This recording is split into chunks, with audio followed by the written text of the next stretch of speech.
বাজেটে সামাজিক নিরাপত্তা ও কল্যাণ খাতে বরাদ্দ বাড়ানো হয়েছে। প্রস্তাব করা হয়েছে 1,36,026 কোটি টাকা বরাদ্দের, যা মোট বাজেটের 5.4%।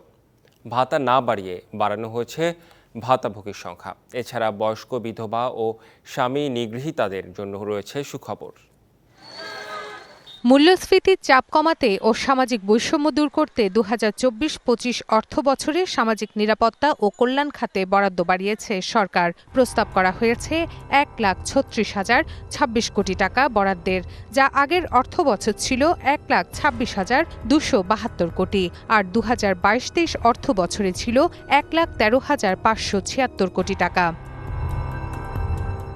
এ খাতে বরাদ্দ মোট বাজেটের 5.4%।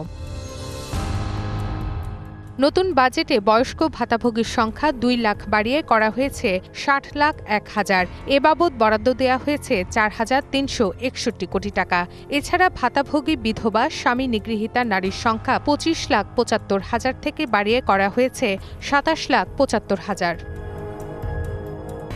সামাজিক নিরাপত্তা ও দারিদ্র্য নিরসনে প্রকৃত উপকারভোগীর কাছে সুবিধা পৌঁছে দিতে 115টি সামাজিক সুরক্ষা কার্যক্রমের 34টি কর্মসূচির মধ্যে 19টির অর্থ ইলেকট্রনিক উপায়ে G2P পদ্ধতিতে দেয়া হবে।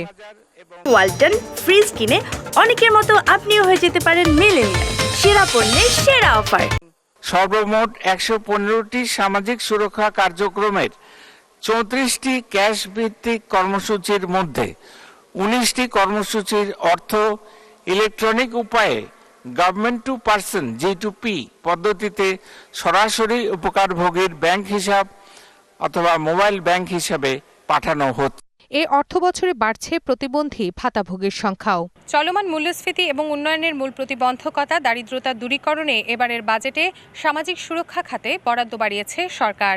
বেড়েছে সুবিধাভোগীর সংখ্যা এবং বেশ কিছু ভাতার পরিমাণ। তবে বিশ্লেষকরা মনে করছেন সবচেয়ে বড় চ্যালেঞ্জ হবে এ খাতের প্রকৃত সুবিধাভোগীর তালিকা তৈরিকরণ এবং এর সুষম বণ্টন নিশ্চিত করা। Rifat Tasnova, DBC news.